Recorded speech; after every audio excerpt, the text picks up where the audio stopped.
Well, when you're in late September, you got to find relatively unique, interesting things to talk about on Locked On Warriors.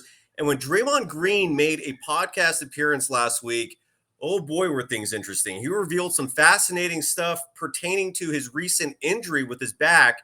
And I have literally an expert to join me next to break that down and whether or not Dub Nation should be concerned about Draymond Green and much more. This is Locked On Warriors.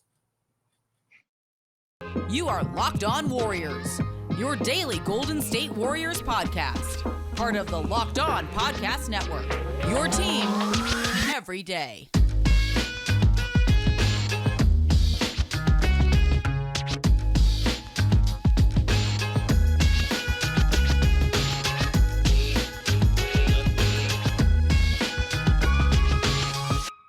Thank you for making Locked On Warriors your first listen every day. We're free and available wherever you get podcasts. You can follow Dr. Nirav Pandya on Twitter at Dr. Nirav Pandya. I hope I got all that correct. Perfect. Yes. And I'm Cyrus Saatsaz. You can follow me on Twitter at DogSurfRocho. Kylan Mills normally joins us on Mondays and Fridays, but a last-minute snafu. We'll bring her on tomorrow instead. She does apologize, Doctor. First of all, how are you doing? Welcome to the show. Tell people about your background, because you're one of the pioneers for the medical community kind of converging with the media community, where you're now providing expertise on sports injuries. How did you get into becoming this media personality, which is rather unusual until recently? And do you have any connections with the Warriors? Just tell the world about you, please. Yeah, no, absolutely. So I am an orthopedic surgeon. You know, a lot of people see me on, Twitter and media. I'm like, I actually have a day job, which is I'm a full-time orthopedic surgeon. And I'm a sports fan at heart. Grew up a sports fan ever since being from Chicago. So for me, I'm watching sports. I'm watching the NFL. I'm watching the NBA. I'm watching everything. And I have a medical background. And, actually, interestingly enough, being part of the, on the Warriors podcast, this all kind of started to come to a head when Clay tore his Achilles. And I realized there's all this information out there. People didn't know what was going on. I'm like, you know what? Let me throw a little minute video out there, and next thing you know, one thing leads to another. And it's a great way to, use my background in orthopedics, explain what's going on for the fan, and engage with fans in a way that they understand what's going on. So that's kind of where it all came together. I think it's awesome. The only time I ever saw the other side of the coin was in the playoffs when the Warriors were playing the Memphis Grizzlies. You suddenly had actual MDs coming out saying that John Morant has a case regarding to his knee injury when Jordan Poole just randomly accidentally swiped at it for a split second. And you had MDs actually saying that he might have caused the injury. Were you? And then they backtracked, by the way. They all apologized. Yeah. Was that revolting to you when you first saw that? Like, that was weird to me that actual MDs were showing their fandom more so than their actual area of expertise. Yeah, no, I totally agree. I mean, it's interesting. My kind of rule of thumb is like, I like to explain when we know what's going on, and seeing the videos. And I think it was easy for everyone to jump to. They see this 5-second clip. They're not really, understanding what's going on in the series. And then they're like, oh, absolutely. Jordan Poole's slap with his index finger caused John Morant to have a bone bruise. So it was a one time, and all, I've been doing this for a while now, where there was actually like differing opinions. I was like, let's all take a step back. Like, bone bruises are really hard to get. And, Jordan Poole didn't do that intentionally, nor did that actually cause John Morant's bone bruise. So. Yeah. And that was just so symbolic of how emotional that series was. I've been saying before then and since then, the Memphis Grizzlies were arguably the toughest out for the Warriors. I'm really stoked that they got past that and won the championship.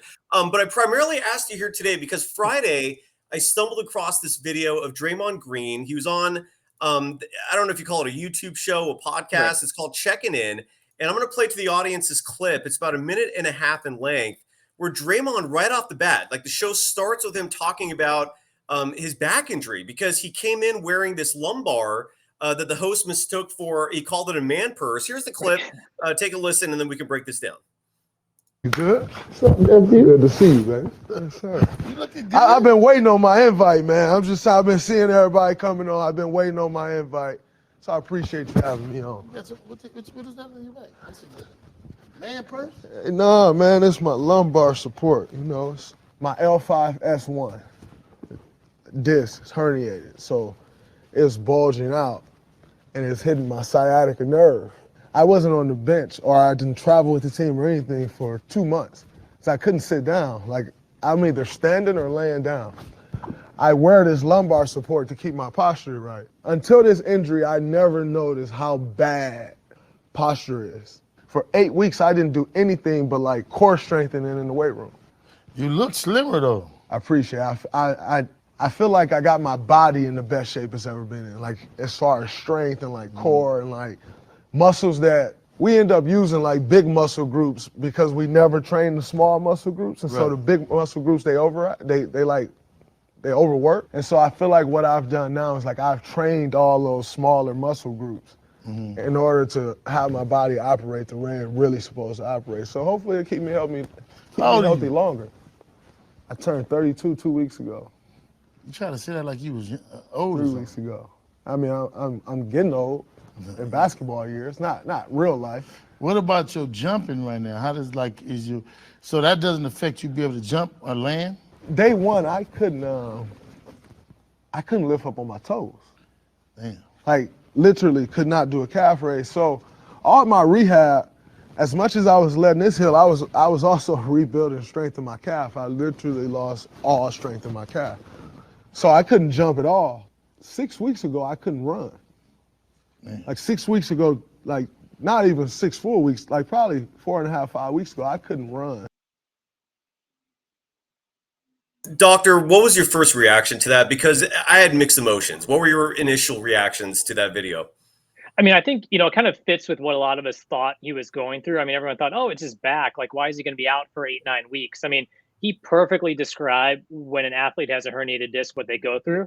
And I think the scary part, I think for a lot of people is that they understand like the herniated disc part, the back pain part, but losing the strength in your calf really got me concerned because initial reports are like, oh, Draymond has calf pain. I'm like, it's a little weird. Like he didn't have an injury and suddenly talking about calf pain and calf weakness. And then you're thinking, okay, this sounds like a herniated disc right on that nerve. So it fits the picture. I'm glad he's letting everyone know that because I think there's always that narrative of, is Draymond just making something up? Does he not want to be with the team? What's going on? I mean, this was a serious injury.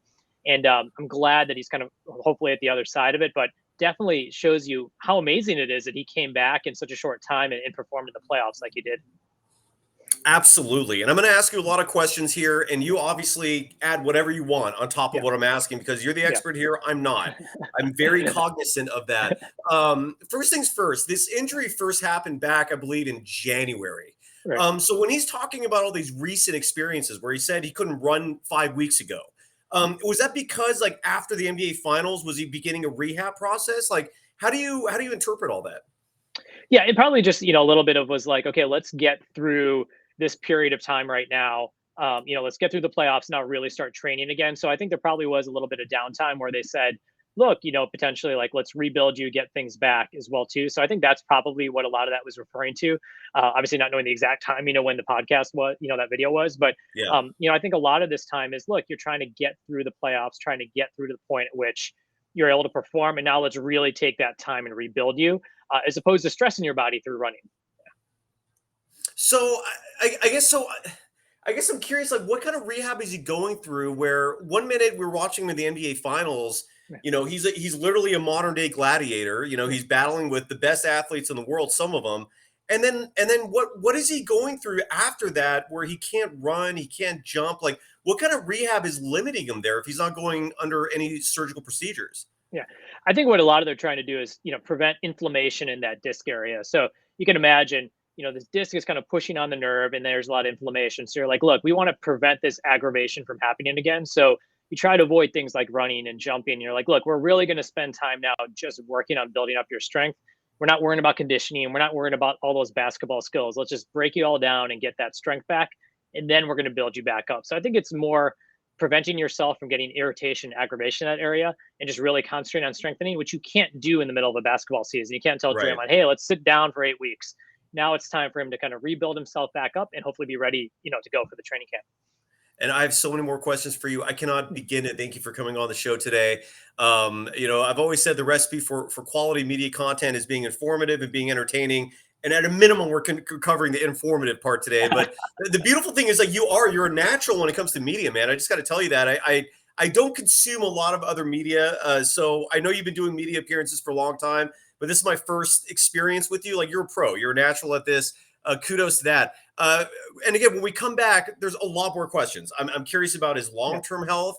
I'm curious, like how limited he was when he came back originally in March, April. But first, I got to give some love to a relatively long-time sponsor of the program, and that's Rocket Money. Are you wasting money on subscriptions? I found out recently I was. A lot of people do, because you get suckered into these things. They keep going. You forget about them. Well, 80% of people have subscriptions they do forget about. Maybe for you, it's an unused Amazon Prime account or a Hulu account that never gets streamed. There's this great app I use that helps me track all of my expenses.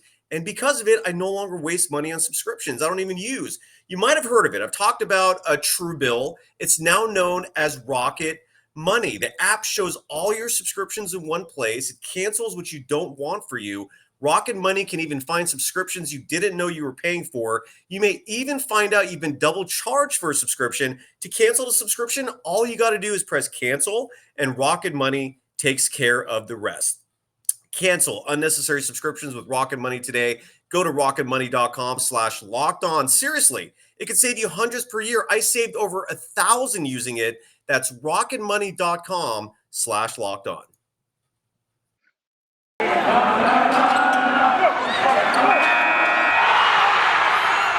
You are Locked On Warriors, your daily Golden State Warriors podcast. Part of the Locked On Podcast Network, your team every day.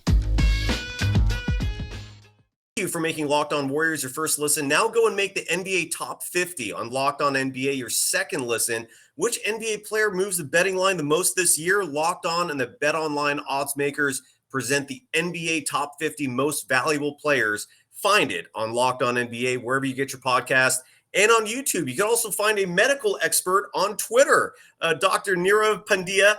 You can follow him again on Twitter. It's DrNiravPandya. And if you're watching this on YouTube, you can see it right there in front of us.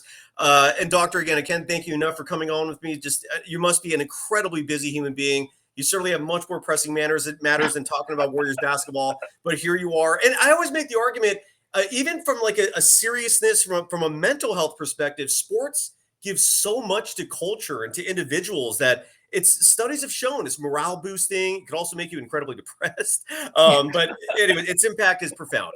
Draymond Green, when he came back, and he was, especially in the playoffs and in the NBA finals, for the first time in my life watching him play, I saw him actually struggling a little bit. He wasn't the same Draymond. A lot of people thought maybe it was the Celtics, them being just that good. Do you think this injury played a part in Draymond's performance on the court during the postseason, and at least since he came back? Yeah, absolutely. I think number one, there's no substitute for live game conditioning. So I think there was definitely that impact of, look, he just hasn't been out there on the court for a while. But I think the interesting thing with kind of back injuries is that, when you hurt your quad, you hurt your ankle, you can feel that pain all the time. It's just unknown with this back injury. Is like one blow is, am I going to twist one way and suddenly I can't feel my calf? It's like a very weird feeling for someone. So I think just that hesitancy, even though he says he wasn't trying to, compensate at all, I think that definitely impacted him. Now, a couple of times you see him fall on the ground and get back up, you're like, everything's okay. Like everyone can take a deep breath. But absolutely, it's such a weird injury to play aggressively with when you don't have any warning signs that, that next blow is going to be the thing that kind of sets us all back. That's crazy. And by the way, you mentioned earlier, you were wondering when that clip, when that interview took place. It was last week, to the best of my understanding. So it was fairly recent. Look, he still performed. I thought Draymond, after those first 2 weeks when he came back, he was rusty, but then he looked like his old self for the most part. He mentioned in the interview where the host did that he noticed that Draymond lost some weight. I've noticed that as well. He looks thin, especially given normally in the summer, Draymond kind of lets loose a little bit. He always shows up to training camp overweight a little bit. That's not the case this year. And does that have something to do with this rehab, you think? And what does your body mass have to do with this specific injury? Like, does it matter that he's skinnier? Does that help? Your thoughts, sir? Yeah, no, absolutely. I think a lot of the work that you have to do to kind of support your back works the core, the abdominal area. So it makes people look thinner, makes them look more in shape. You're definitely like not having that belly mass makes you look more sleek. So absolutely, I think the work he did is going to make him look differently. But the one thing we know with these NBA players who have herniated discs, it's larger players who play the 4 and the 5 who are more at risk for having bad outcomes. So Draymond's doing the right stuff, decreasing his weight down, being more in shape to make sure this isn't an aggravation again. So absolutely, I think he's in a good position to get ready for next season for this back. And I think a silver lining is that all this rehab you do for your back, working your core, working your glutes, helps everything else. It makes you less injury prone in your legs. So we may see a more explosive and healthier Draymond because of this moving forward. Yeah, I've read that and heard that repeatedly, that it all starts with your core. And my core is the size of a tire right now. I got to work on that, man. That's my own personal issue. But yeah, dude, I got the chubs going. But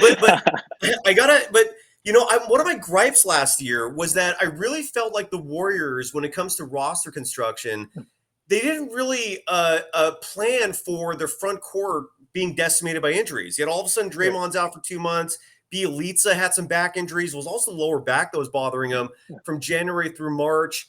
And I guess my question to you is, do you think Draymond playing a bigger position than what his body would typically be for a 4 or 5? I mean, he's 6'6". He weighs probably 240, 250, but that's not usually the size of a center.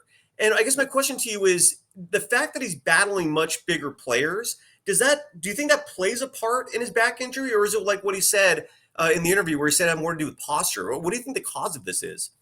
I think a lot of it has to do with wear and tear. I mean, when you look at these disc injuries, it's usually most of the time something that builds up over a long period of time. And if you're down low, you're getting hit, you're kind of using that back a lot, you're taking a beating, it's eventually going to add up to you. And, the other example I think of a player historically is Charles Barkley, a player who played bigger than his size and had a lot of degenerative issues as well, too. So absolutely, I think, obviously the concern with Draymond is, at what point is his body going to, basically take the toll of all this beating and pounding? I think we saw it for the first time this year in a big way. So hopefully, we get a couple more years of Draymond based on kind of what he's done. But absolutely, the way he plays, what makes him great. Unfortunately, this is the downside of it. You're going to have these back issues. You're going to have shoulder issues and foot issues. Yeah, and that's been a concern of mine as well. I mean, I don't think you need to be a medical expert to see in front of you that someone who's routinely banging against much bigger human beings, that wear and tear is going to catch up. Draymond came out, reports indicated he wants a max deal. And I guess they're going to play it out this year and we'll see what happens. But, I know you're not a GM, obviously, you're a medical professional, but given what he's going through right now, what is your long-term prognosis? Can Draymond be perfectly fine? Or is this the beginning of the end? I mean, what are your thoughts in terms of the long-term prognosis for Draymond? Yeah, I know. Taking my Warriors fandom out of this, and kind of saying you got a, you got a player. He's 32 years old. He's playing bigger than his size at his position. He's battled issues every now and then. I mean, the long term, looking at his ability to be productive 2 to 3 years from now, doesn't necessarily lean toward that being the case. Now, if the Warriors are looking at having someone who can be effective in 15, 20-minute bursts and not necessarily play the minutes he has in the past. Yeah, absolutely. I think it's great. But to expect him to be playing 30, 35 minutes a game and being effective for a long stretch of the season, I just don't think you can do that, given the wear and tear on his body. So I think most people realize that, but it's hard to differentiate what he's meant to the organization to what he will potentially contribute over the next couple of years. Right. And all that does is just put more pressure on Looney and especially Wiseman to step in there next year. I have a segment that I'm not going to actually introduce with you. I thought Kylan was going to be with us, but it's just us. If you don't have an answer to this, you don't have to answer. Okay. But this is a brand new segment. Just watch this quick clip and you'll understand what it's about. Okay. Makes no damn sense. The whole segment. That's a whole segment. It makes no damn sense. What in sports makes no damn sense? And I'll put it in perspective for you. The Memphis Grizzlies makes no damn sense. They don't have Grizzly Bears in Memphis. They were the Vancouver Grizzlies. That was appropriate. In Memphis, call them the Blues or something. Makes no damn sense. What in sports to you that you could think of off the top of your head makes no damn sense? Oh, man, I'm going to get myself in trouble talking about 49ers stuff right now. But yes, stop, please, yes. The Jimmy Garoppolo situation makes no sense at all to me. We don't want Jimmy here. We're going to get Jimmy's replacement. Now we need Jimmy. Jimmy, come on back. Jimmy, take us to the Super Bowl. It's crazy. It makes no sense at all. I love it. No, I'm with you, man. I was infuriated last year. I was incensed. I know this is a Warriors show, but Kyle Shanahan treated Trey Lance like a fullback yesterday. That was absurd. Yeah. It made no damn sense at all. You said your Warriors fandom. I'm sure you follow the sport. You don't have to be in my position to have observational skills. If you have a basketball background, especially, we're all talking heads here. In your opinion, how are the Warriors looking? I'm feeling great. Now, the Draymond thing is a cause for concern a little bit. Obviously, they got to limit his regular season minutes. You got to save him and keep him fresh for the postseason. That's my opinion on it. But what are you thinking about the Warriors? I mean, what are your thoughts given the roster changes, and what's your outlook for them? I think that, I think very positive on them. I mean, I think, even looking at Curry, I mean, Steph's going to be Steph.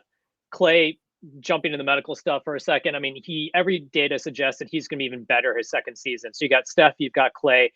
I think the key thing is that balance. How much are you going to have Kuminga and Moody and, Poole to a certain extent already established? How much can you count on them to develop? Are you going to try to thread the needle again and have them play a lot of minutes, or are you just going to ride, with the veterans? So I think Kuminga is really going to be, and Wiseman will be the two big question marks. Is Kuminga going to mature and play really well? And then, I don't think anyone can stop us. If Wiseman can give us 10 to 15 minutes a night, I think there are going to be big expectations on him. The kid hasn't played basketball in so long, so let him fill his role. But I think if those two players can do their job, and Looney is an Iron Man, I don't think anyone's reconstructed their roster enough to be a threat. Everyone talks about the Clippers. I mean, Kawhi is old and has ACL tear. John Wall has had multiple Achilles issues, and Paul George. So besides Boston, potentially, I just don't see anyone really threatening the Warriors this year. I think it's going to be hopefully a clean run. I'm so with you. The only other team that people mention that I give some credence to are the Milwaukee Bucks, but even then, I don't see them as a real threat. Last question for you, just because I really feel strongly about Klay Thompson this upcoming season. I think he's going to have a breakout year. He was trending upward his entire career before that injury. I mean, you can't even rule out the Warriors in that NBA Finals series. They still had a plausible, although unlikely, still a plausible chance of winning the NBA Finals before Klay's injury eliminated all that talk. But I see big things for Klay. And given the two big injuries, we saw him play last year. I thought his defense came back in the NBA Finals. What are your thoughts on Klay based on what you've seen this last season? And how do you think he's going to do this upcoming year? I think he's going to do great. I mean, if you look at historically players who have Achilles tears, and this is just Achilles tears, not the combined. I mean, Klay outdid every metric. He played as many minutes a game. His player efficiency rating was high, and he didn't get injured. I mean, everyone talked about Kevin Durant as the new model of how you recover from Achilles. He missed tons of time. I think like 40% of his games with hamstring issues, knee issues. So the fact that Klay was healthy and did amazingly performance-wise, I can only imagine what he's going to do next year. And his game is set up really well for that, being a jump shooter.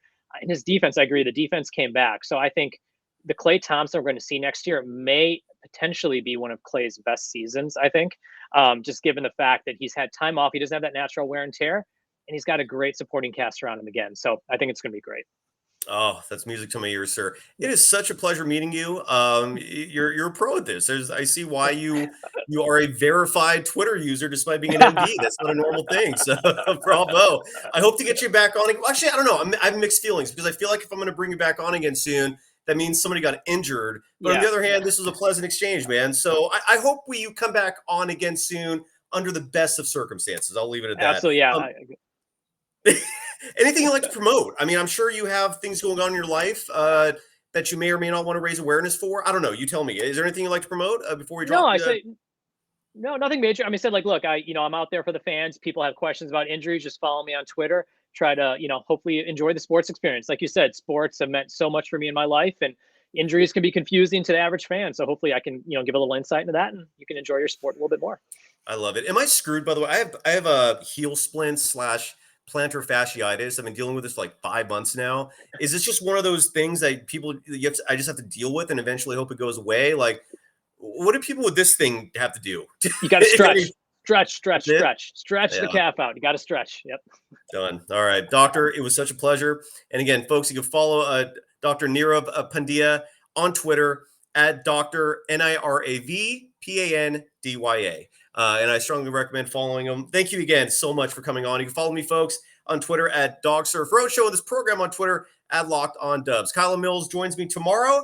And thanks again, doctor. And thanks to everyone. Take care. Appreciate it. Thanks.